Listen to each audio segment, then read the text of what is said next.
ದಿಲ್ಮಾರ್ cinema ಟಾಲಿವುಡ್‌ನ ಒಬ್ಬ star ನಟನಿಗೆ ಮಾಡಬೇಕು ಅನ್ನುವಂಥದ್ದು ನಿಮ್ಮ ಕನಸಾಗಿತ್ತು ಅಂತ ಒಂದು ಆಸೆ, ಒಂದು ಅಭಿಪ್ರಾಯ ಇತ್ತು ಅಂತ ಹೇಳ್ಬಿಟ್ಟು ಇದೆ. ಹಾ, ಸೊ ಹಾ, ಏನ್ ಹಾ. ಹೇಳ್ತೀರಾ ಅಂತ? ದಿಲ್ಮಾರ್ ಸಿನಿಮಾ ಅಂತಲ್ಲ, ನನ್ನ ಹತ್ರ ಬೇರೆ ಕತೆ ಇತ್ತು ಆಕ್ಚುಲಿ. ಹ್ಮ್. ಸೊ ಅದೊಂದು ಟ್ರೈ ಮಾಡಿದ್ದೆ. ಈ ದಿಲ್ಮಾರ್ ಮಾಡೋಕ್ ಬಿಫೋರ್ ಬೇರೆ ಒಂದು ಸ್ಟಾರ್ ಅವರು ಒಂದು ದೊಡ್ಡ ಹ್ಮ್. ಹೀರೋ. ಸೊ ಟ್ರೈ ಮಾಡಿದ್ದೆ, ಅದು ಆಗಿಲ್ಲ. ಸೊ ಅವ್ರದ್ದು ಡೇಟ್ಸ್ ಆಗಿರ್ಬೋದು ಅಥವಾ ಬೇರೆ ವಿಚಾರಕ್ಕೆ ಅದು ಮಾಡೋಕ್ಕಾಗಿಲ್ಲ. ಸೊ ಅದಾದ್ಮೇಲೆ ಅದನ್ನ ಹಂಗೆ ಇಟ್ಟು ಒಂದು ದಿಲ್ಮಾರ್ ಸ್ಟಾರ್ಟ್ ಮಾಡಿದ್ದು. ಇದು ಒಂದು ಪರ್ಟಿಕ್ಯುಲರ್ ಆಗಿ ಒಂದು ನ್ಯೂ ಫೇಸ್ ಅಂತಾನೆ ಮಾಡ್ಬೇಕು ಅನ್ಕೊಂಡು ಹ್ಮ್. ಇದ್ದಿದ್ದು. ಸೊ ಹಂಗಾಗಿ ಇದು ರಾಮ್ಗೆ ಮಾಡಿದ್ವಿ ಸರ್. ಸೊ ಮುಂದಿನ ದಿನಗಳಲ್ಲಿ ನೀವು ಈಗಾಗಲೇ ಕಥೆಯನ್ನ ಒಂದಷ್ಟು ಕಥೆಗಳನ್ನ ಪ್ರಿಪೇರ್ ಮಾಡಿ ಇಟ್ಕೊಂಡಿದ್ದೀರಾ? ಯಾರ್ಯಾರಿಗೆ ಆಕ್ಷನ್ ಕಟ್ ಹೇಳ್ತೀರಾ ಸರ್? ಯಾರು ಸಿಗ್ತಾರೋ ಅಂದ್ರೆ ನಮ್ಗೆ ನಮ್ಮ ವೈಬ್ರೇಷನ್ಗೆ ಹ್ಮ್. ಮತ್ತೆ ನನ್ಗೆ ಎಲ್ಲರ ಜೊತೆ ವರ್ಕ್ ಮಾಡೋಕೆ ತುಂಬಾ ಇಷ್ಟ ಇದೆ ಸರ್. ಹ್ಮ್. ಮತ್ತೆ ನನ್ನ ಕರಿಯರ್ ನೆಕ್ಸ್ಟ್ ಲೆವೆಲ್ ಬಿಲ್ಡ್ ಮಾಡ್ಕೊಂಡು ಹೋಗ್ಬೇಕು ಅನ್ನೋದಂತೂ ನನ್ನ ಮೈಂಡಲ್ಲಿ ಇದೆ. ಹ್ಮ್. ನೋಡ್ತೀನಿ ಸರ್, ನನಗೆ ಒಳ್ಳೆ ಪ್ರೊಡಕ್ಷನ್ ಆಗಿರ್ಬೋದು, ಒಳ್ಳೆ ಯಾರಾದರೂ ಸ್ಟಾರ್ ಸಿಕ್ಕಿದ್ರೆ ಮಾಡೋದಕ್ಕೆ 100% ರೆಡಿ ಇದೀವಿ ಸರ್. ಪ್ರೀ ರಿಲೀಸ್ ಇವೆಂಟ್‌ಗೆ ಶಿವಣ್ಣ ಬಂದು ಸಾಥ್ ಕೊಡ್ತಾರೆ. ಅದ್ರ ಜೊತೆಗೆ ಟ್ರೈಲರ್ ಲಾಂಚ್‌ಗೆ ಧ್ರುವ ಅವರು ಬಂದು ಸಾಥ್ ಕೊಡ್ತಾರೆ. ಅದ್ರ ಜೊತೆಗೆ ಸಾಕಷ್ಟು ಜನ ಅವರವರ ಸೋಷಿಯಲ್ ಮೀಡಿಯಾಗಳಲ್ಲಿ ಎಕ್ಸಾಂಪಲ್ ನೀವು ಹೇಳ್ದಂಗೆ ಪ್ರಶಾಂತ್ ನೀಲ್ ಅವರಾಗಿರ್ಬೋದು, ಈ ತರ ನಿಮ್ಮ ಒಂದು ಕಾಂಟ್ಯಾಕ್ಟ್ ಅಲ್ಲಿರುವಂತಹ ಒಂದಷ್ಟು ನಿಮ್ಮ ಫ್ರೆಂಡ್ ಸರ್ಕಲ್ ಇರುವಂತಹ ಪರ್ಸನ್ಸ್ ನಿಮ್ಗೆ ಬಂದು ಸಪೋರ್ಟಿವ್ ಆಗಿ ನಿಂತಿದ್ದಾರೆ. ಏನ್ ಹೇಳ್ತೀರಾ ಅಂತ? ಎಲ್ಲ ಅನ್ಎಕ್ಸ್ಪೆಕ್ಟೆಡ್ ಸರ್ ಇದು. ಹ್ಮ್. ನಾನು ಅಷ್ಟೊಂದೆಲ್ಲ ಎಕ್ಸ್ಪೆಕ್ಟ್ ಮಾಡಿರಲಿಲ್ಲ. ಒಂದೇನೋ ಸಿನಿಮಾ ಮಾಡ್ತಾ ಇದ್ವಿ, ಒಂದು ಹೊಸ ಟೀಮು ನೋಡಬೇಕು, ಜರ್ನಿ ಅಂತೂ ಸ್ವಲ್ಪ ಟಫ್ ಆಗಿರುತ್ತೆ ಅಂತ ನಾನು ಮೊದಲೇ ಫಿಕ್ಸ್ ಆಗಿದ್ದೆ. ಅದು ಅದೇನು ಆಮ್, ಅದು ಅನ್ಎಕ್ಸ್ಪೆಕ್ಟೆಡ್ ಅಲ್ಲ. ಬಟ್ ಒಂದ್ ಕಡೆ ಶಿವಮೂರ್ತಿ ಸರ್ ಬರ್ತಾ ಇದ್ದಾರೆ, ಇಲ್ಲಿ ಧ್ರುವ ಸರ್ಜಾ ಅವರಾಗಿರ್ಬೋದು, ಶಿವಣ್ಣ ಅವರಾಗಿರ್ಬೋದು, ನಮ್ಗೆ ಅಪ್ಪು ಸರ್ ತುಂಬಾ ಸಪೋರ್ಟಿವ್ ಆಗಿ ನಮ್ಗೆ ಟೀಸರ್ ರಿಲೀಸ್ ಮಾಡ್ಕೊಟ್ರು ಅವರು. ಹ್ಮ್. ಹ್ಮ್. ಮತ್ತೆ ಅದೆಲ್ಲ ನೋಡಿ ನಮ್ಮ ಹತ್ರ ಮಾತಾಡಿ ಟ್ರೈಲರ್ ನಾನೇ ಮಾಡ್ಕೊಡ್ತೀನಿ ಅಂತ ಹೇಳಿದ್ರು. ಸೀರಿಯಸ್ಲಿ ಅದು ಹ್ಮ್. ಹ್ಮ್. ಅದೆಲ್ಲ ಮರೆಯೋಕ್ಕಾಗದೇ ಇರೋಂಥ ವಿಚಾರ. ಮತ್ತೆ ನಾನು ಇದು ಅಲ್ಲದೆ ನಮ್ಗೆ ತಮಿಳ್ ಇಂಡಸ್ಟ್ರಿಯಿಂದ ವಿಜಯ್ ಸೇತುಪತಿ ಅವರು, ವಿಶಾಲ್ ಅವರು, ಮತ್ತೆ ರಾಣಾ ದಗ್ಗುಪಾಟಿ ಅವರೆಲ್ಲ ಟೀಸರ್ಗೆ ತುಂಬಾ ಸಪೋರ್ಟ್ ಮಾಡಿದ್ರು. ಅವರು ಟ್ವಿಟರ್ ಅಲ್ಲಿ ಹಾಕೋದಾಗಿರ್ಬೋದು, ಇನ್ಸ್ಟಾಗ್ರಾಮ್ ಅಲ್ಲಿ ಹಾಕೋದಾಗಿರ್ಬೋದು, ಅದೆಲ್ಲ ಇಷ್ಟೊಂದೆಲ್ಲ ಸಪೋರ್ಟ್ ಸಿಗುತ್ತೆ ಅನ್ನೋದು ಅದು ಅನ್ಎಕ್ಸ್ಪೆಕ್ಟೆಡ್ ಸರ್. ನಾವು ಆಕ್ಚುಲಿ ಲಕ್ಕಿ ಅಂತ ಹೇಳ್ಬೇಕಾ ಏನೋ ಅಂತ ಅಂದ್ಬಿಟ್ಟು ತುಂಬಾ ಖುಷಿ ಇದೆ.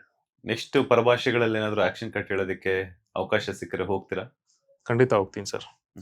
ಏನಂತಂದ್ರೆ ಬಟ್ ನನ್ನ ನನ್ನ ಕನ್ನಡ ಇಲ್ಲಿ ನನ್ನ ಒಂದು ಸ್ಯಾಂಡಲ್ವುಡ್ ನನಗೆ ರೆಕಗ್ನೈಸ್ ಮಾಡಿದಂತ ಒಂದು ಈ ಇಂಡಸ್ಟ್ರಿ ನಾನು ಯಾವತ್ತೂ ಮರೆಯೋದಿಲ್ಲ. ಹ್ಮ್. ಬಟ್ ನನ್ನ ಕರಿಯರ್ ನೆಕ್ಸ್ಟ್ ಲೆವೆಲ್ ಬಿಲ್ಡ್ ಆಗುತ್ತೆ, ಎಲ್ಲೋ ಒಂದ್ ಕಡೆ ಅವಕಾಶ ಇದೆ ಅಂತ ಅಂದಾಗ 100% ಹೋಗ್ತೀನಿ ಸರ್. ಬಟ್ ಇದನ್ನ ನಾನು ನನ್ನ ಪರ್ಸನಲ್ ಆಗಿ ಆನೆಸ್ಟ್ ಆಗಿ ಹೇಳೋದಾದ್ರೆ ತಪ್ಪು ಅಂತ ಹೇಳಲ್ಲ. ಇವಾಗ ನೋಡಿ, ಯಾವುದೇ ಫ್ಯಾಮಿಲಿಯಲ್ಲಿ ಆಗಿರ್ಬೋದು, ಒಬ್ರು ಅಣ್ಣನೋ ತಮ್ಮನೋ ಫಾರಿನ್ ಅಲ್ಲಿ ಕೆಲಸ ಮಾಡ್ತಾ ಇರ್ತಾರೆ, ಫಾರಿನ್ ಕಂಪ್ನಿ ಕೆಲಸ ಮಾಡ್ತಾ ಇರ್ಬೋದು, ಅಥವಾ ಎಲ್ಲೋ ದುಬೈಯಲ್ಲಿ ಇರ್ಬೋದು, ಅಥವಾ ಬೇರೆ ಸ್ಟೇಟ್ ಅಲ್ಲಿ ಕೆಲಸ ಮಾಡ್ತಿರ್ತಾರೆ. ಏನಂತಂದ್ರೆ ಅವ್ರ ಎಜುಕೇಶನ್ ಇಲ್ಲೇ ಮಾಡಿರ್ಬೋದು, ಬಟ್ ಅವ್ರ ಕರಿಯರ್ ಬಿಲ್ಡ್ ಮಾಡೋದಕ್ಕೆ ಬೇರೆ ಒಂದು ಇದ್ ಮಾಡ್ಕೊಂಡಿರ್ತಾರೆ. ಬಟ್ ಎಲ್ಲೇ ಬೇರೆ ಕಡೆ ಕೆಲಸ ಮಾಡಿದ್ರು ಮನೆಗೆ ಬರ್ತಾರೆ, ಸಂಬಳ ತಗೊಂಡು ಮನೆಗೆ ಬರೋದು. ಸೊ ಆ ಮನೆನ ಯಾವತ್ತೂ ಮರೆಯೋದಿಲ್ಲ. ನಾನು ಹಂಗೆ ಸರ್. ಓಕೆ. ಈಗ ಮುಂದಿನ ದಿನಗಳಲ್ಲಿ ಯಾವ ತರದ ಒಂದು ಕಥೆಗಳಿಗೆ ಆಕ್ಷನ್ ಕಟ್ ಹೇಳ್ಬೇಕು ಅನ್ನುವಂತ ಆಸೆ ಇದೆ ನಿಮ್ಗೆ ಅಂತ? ನನಗೆಲ್ಲಾ ಜಾನರ್‌ಗಳು ಎಕ್ಸ್‌ಪ್ಲೋರ್ ಮಾಡ್ಬೇಕಂತ ತುಂಬಾ ಇಷ್ಟ ಸರ್. ಒಂದಕ್ಕೆ ಫಿಕ್ಸ್ ಆಗೋಕ್ಕೆ ಆಸ್ ಎ ಡೈರೆಕ್ಟರ್ ಆಗಿ ನನಗೆ ಅದಿಷ್ಟ ಇಲ್ಲ. ಒಂದು ಆಕ್ಷನ್ ಮಾಡಿದ್ರೆ ಮತ್ತೆ ಇನ್ನೊಂದು ಯಾವ್ದೋ ಕಾಮಿಡಿ ಮಾಡಬೇಕು, ಇನ್ನೊಂದು ಯಾವ್ದೋ ಹಾರರ್ ಮಾಡಬೇಕು. ನನಗೆಲ್ಲ ಜಾನರ್ ಮಾಡ್ಬೇಕಂತ ತುಂಬಾ ಆಸೆ ಇದೆ ಸರ್. ಓಕೆ. ಅಕ್ಟೋಬರ್ 24ಕ್ಕೆ ದಿಲ್ಮಾರ್ ಸಿನಿಮಾ ಬೆಳ್ಳಿ ಪರದೆಯಲ್ಲಿ ಕರ್ನಾಟಕದಾದ್ಯಂತ ರಿಲೀಸ್ ಆಗ್ತಾ ಇದೆ. ಏನ್ ಹೇಳ್ತೀರಾ ಕನ್ನಡಿಗರಲ್ಲಿ ಅಥವಾ ಕನ್ನಡ ಸಿನಿ ಪ್ರೇಕ್ಷಕರಲ್ಲಿ? ನಾನೆಲ್ಲರಿಗೂ ಕೇಳೋದಿಷ್ಟೇ, ಒಂದು ಹೊಸ ತಂಡ ಒಂದು ನಿಜವಾಗ್ಲೇ ಒಂದು ಹೊಸ ಪ್ರಯತ್ನ ಮಾಡಿದ್ದೀವಿ. ಸೊ ನನ್ಗೆ ತುಂಬಾ ನಂಬಿಕೆ ಇದೆ, ನಮ್ಮ ಕನ್ನಡದ ಆಡಿಯನ್ಸ್, ಕನ್ನಡದ ಪ್ರೇಕ್ಷಕರು ಒಂದು ಹೊಸ ಪ್ರಯತ್ನನ, ಹೊಸ ಸಿನಿಮಾನ ಕೈ ಬಿಡಲ್ಲ ಅಂತ. ಸೊ ಬಂದು ಒಂದ್ಸರಿ ಸಿನಿಮಾ ನೋಡ್ಲಿ. ಅದಾದ್ಮೇಲೆ ಅದ್ರಲ್ಲಿ ಏನೇ ಮಿಸ್ಟೇಕ್ ಇದ್ರೂ ನಾನು ತಗೊಳಕ್ ರೆಡಿ ಇದೀನಿ. ಅವ್ರು ಏನ್ ಹೇಳಿದ್ರು ತಗೊಳಕ್ ರೆಡಿ ಇದೀನಿ. ಬಟ್ ಒಂದ್ಸರಿ ನಮ್ ಸಿನಿಮಾ ನೋಡ್ಲಿ ಅಂತ. ಈಗಾಗ್ಲೇ ಒಂದು ಟೀಸರು, 2 ಟ್ರೈಲರ್ ಆಲ್ರೆಡಿ ಇದೆ. ನೋಡ್ಲಿ, ಅದ್ ನೋಡಿ ಡಿಸೈಡ್ ಮಾಡ್ಲಿ. ನಿಮ್ಮ ಸಕ್ಸಸ್‌ನ ಸಪೋರ್ಟ್ ಯಾರು ನಿಮ್ಮ ಫ್ಯಾಮಿಲಿಯಲ್ಲಿ ಅಂತ? ನನ್ನ ಫ್ಯಾಮಿಲಿ ಆಕ್ಚುಲಿ ನನಗೆ ತುಂಬಾ ಎಲ್ಲರೂ ಸಪೋರ್ಟ್ ಸರ್. ಅದರಲ್ಲಿ ನಮ್ಮಮ್ಮ ಸಿಕ್ಕಾಪಟ್ಟೆ ಸಪೋರ್ಟ್ ಮಾಡಿದ್ದಾರೆ. ಯಾಕಂದ್ರೆ ನಾನು ಒನ್ಸ್ MSc ಫಿನಿಶ್ ಮಾಡಿದ್ದೆ ಸರ್. ನಮ್ಮ ಮನೆಯಲ್ಲಿ 25 ಹಸುಗಳಿತ್ತು. ಸೊ ನಾವು ಬಂದು ಹಸುಗಳಲ್ಲೇ ಬೆಳೆದಂತವ್ರು. ಹಾಲು ಕರೆದು ನಾನೇ, ಖುದ್ದು ಹಾಲು ಕರೆದು ನಾನೇ ಎಲ್ಲ ಮನೆಗಳಿಗೆ ಹಾಲು ಡಿಸ್ಟ್ರಿಬ್ಯೂಟ್ ಮಾಡಿ, ಮನೇಲಿ ಸಗಣಿ ಕಸ ಗುಡಿಸಿ, ಹುಲ್ ಕುಯ್ದು ತಗೊಂಬಂದು ಹಾಕಿ, ಇದೆಲ್ಲ ಮಾಡಿ ನಾವು ಎಜುಕೇಶನ್ ಮಾಡದಂತವ್ರು. ಸೊ ಎಲ್ಲ ನಾವು ಅದ್ರಲ್ಲಿ ಡಿಪೆಂಡ್ ಆಗಿದ್ವಿ. ಅದ್ರ ಜೊತೆಗೆ ನನ್ನ ತುಂಬಾ ಕಷ್ಟಪಟ್ಟು ಓದಿಸಿದ್ದು ನಮ್ಮಪ್ಪ, MSc ಮಾಡಿಸಿದ್ದು. ಇವರೆಲ್ಲರೂ ನನ್ನ ಮೇಲೆ ಡಿಪೆಂಡ್ ಆಗಿ, ನಾನೇ ದೊಡ್ಡ ಮಗ ಮನೆಯಲ್ಲಿ.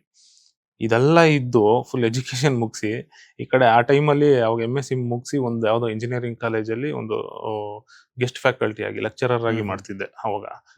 ಅದನ್ನು ಮಾಡ್ಕೊಂಡು ಎಲ್ಲ ಡಿಪೆಂಡ್ ಆಗಿದ್ದಾಗ ಒನ್ಸ್ ಈ ಕಡೆ ಸಿನಿಮಾದಲ್ಲಿ ಒಂದು ಯಾರೋ ಒಂದು ಅವಕಾಶ ಸಿಗ್ತಾ ಇದೆ ಅಂದಿದ ತಕ್ಷಣ ಒಂದೇ ಸರಿ ಎಲ್ಲ ಬಿಟ್ಬಿಟ್ಟು ಬಂದೆ ನಾನು. ಅದು ಒಂದು ದೊಡ್ಡ ಒಂದು ಇದಾಯ್ತು ನಮ್ಮ ಮನೆಯಲ್ಲಿ, ಯಾಕಂದ್ರೆ ಎಲ್ಲ ಕೆಲಸ ಮಾಡ್ತಿದ್ದವನೇ ನಾನು, ಅದನ್ನೇ ಬಿಟ್ಟು ಬಂದೆ. ಅಂತ ಟೈಮಲ್ಲಿ ನಮ್ಮಮ್ಮನೇ ತುಂಬಾ ನಮ್ಗೆ ಸಪೋರ್ಟ್ ಆಗಿದ್ರು. ಆ ಟೈಮಲ್ಲಿ ನಮ್ಗೆ ನಿಮಗೆ ಗೊತ್ತು ಸಿನಿಮಾ ಇಂಡಸ್ಟ್ರಿಯಲ್ಲಿ ಎಸ್ಪೆಷಲಿ ಡೈರೆಕ್ಷನ್ ಡಿಪಾರ್ಟ್ಮೆಂಟ್ ಅಲ್ಲಿ ದುಡ್ಡೇ ಸಿಗಲ್ಲ. ಸೊ ನಾನು ಮಗನ್ನ ಇಷ್ಟೆಲ್ಲ ಓದಿಸಿ ಹಿಂಗೆಲ್ಲ ಮಾಡಿದವ್ನು ಏನು ಇಲ್ದಿರ ಅಲ್ಲೆಲ್ಲ ಹೋಗಿ ಯಾರಿಗೋ ಗ್ರೀನ್ ಟೀ ಕೊಟ್ಕೊಂಡು ಏನೋ ಇದೆಲ್ಲ ಮಾಡ್ತಾ ಇದ್ದಾನೆ ಅನ್ನೋದು ಅವ್ರಿಗೆ ಗೊತ್ತೇ ಇಲ್ಲ. ಈ ಕಡೆ ಫೈನಾನ್ಷಿಯಲಿ ಕೂಡ ಏನೂ ಇಲ್ಲ ಅಂತ ಅಂದಾಗ ಆ ಟೈಮಲ್ಲಿ ನಮ್ಮಮ್ಮ ತುಂಬಾನೇ ನನಗೆ ಸಪೋರ್ಟ್ ಮಾಡಿದ್ರು. ನನ್ನ ಇಡೀ ಫ್ಯಾಮಿಲಿ ಸಪೋರ್ಟ್ ಇದೆ ಸರ್. ಈಗ ನನ್ನ ವೈಫ್ ಕೂಡ ನನಗೆ ತುಂಬಾ ಸಪೋರ್ಟಿವ್ ಆಗಿದ್ದಾರೆ. ನನ್ನ ತಮ್ಮ, ನನ್ನ ತಂಗಿ ಆಗಿರ್ಬೋದು, ಎಲ್ಲರೂ ತುಂಬಾ ಸಪೋರ್ಟಿವ್ ಆಗಿದ್ದಾರೆ. ಸೊ ಅನ್ಕೊಂಡಿದ್ರ ಒಬ್ಬ ಹಾಲ್ ಕರೆದು ಹಾಲ್ ಮಾರುವಂತಹ ವ್ಯಕ್ತಿ ಇವತ್ತು ಕರ್ನಾಟಕಕ್ಕೆ ಒಂದು ಹೆಸರು ಕೊಟ್ಟಂತಹ ಸಿನಿಮಾದಲ್ಲಿ ರೈಟರ್ ಆಗ್ತೀನಿ, ಅದ್ರ ಜೊತೆಗೆ ನಿರ್ದೇಶಕನಾಗ್ತೀನಿ ಅಂತ? ನಾನೊಂದು ಸಿನಿಮಾದಲ್ಲಿ ಏನೋ ಒಂದು ದೊಡ್ಡದಾಗಿ ಮಾಡ್ತೀನಿ ಅಂತಂತೂ ಅನ್ಕೊಂಡಿದ್ದೆ.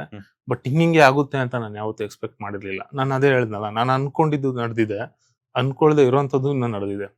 ಸೊ ನಾವು ಒಂದು ರೂಟ್ ಕರೆಕ್ಟ್ ಆಗಿದ್ರೆ ನಾನು ಅದನ್ನ ಬಿಲೀವ್ ಮಾಡ್ತೀವಿ. ನಾವು ಹೋಗೋ ದಾರಿ ಕರೆಕ್ಟ್ ಆಗಿ ಕ್ಲೀನ್ ಆಗಿತ್ತಂದ್ರೆ ಆ ದೇವ್ರು ನಮ್ಗೆ ಇನ್ನೂ ಒಳ್ಳೆಯದನ್ನ ಮಾಡ್ತಾರೆ ಅನ್ನೋದು. ಸೊ ಕೆಲವೊಂದು ಮಿರಾಕಲ್ಸು ನಡೀತಾ ಇರುತ್ತೆ, ಅದನ್ನ ಜಸ್ಟ್ ನೋಡಿ ಎಂಜಾಯ್ ಮಾಡ್ತಾ ಹೋಗ್ಬೇಕಷ್ಟೇ.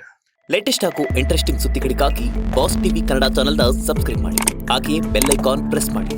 ಇದರ ಜೊತೆಗೆ ಫೇಸ್ಬುಕ್, ಇನ್ಸ್ಟಾಗ್ರಾಮ್, ಎಕ್ಸ್ ನಲ್ಲೂ ಮಿಸ್ ಮಾಡದೆ ಫಾಲೋ ಮಾಡಿ.